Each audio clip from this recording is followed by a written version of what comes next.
ասում ենք Միացյալ Նահանգները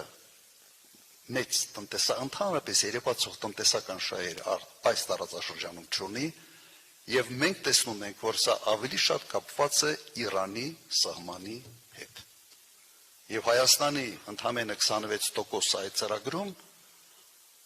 ուղղակի խոսուն վկայություններ այդ ամենի մասին։ Անցել է 8 ամիս, հիմա տրիպիցով է խոսում։ Ոչ ոք։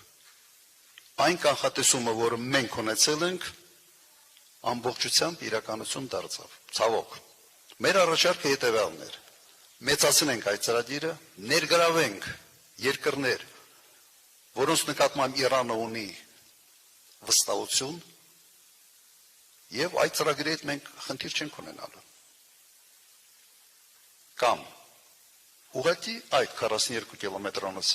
հատվածը կառուցենք մենք մեր սեփական միջոցներով։ Այլ ոչ թե տրամադրենք այլ երկրի մեր ամենից մեծ տրանզիտային ներուժ ունեցող հողակոտորը։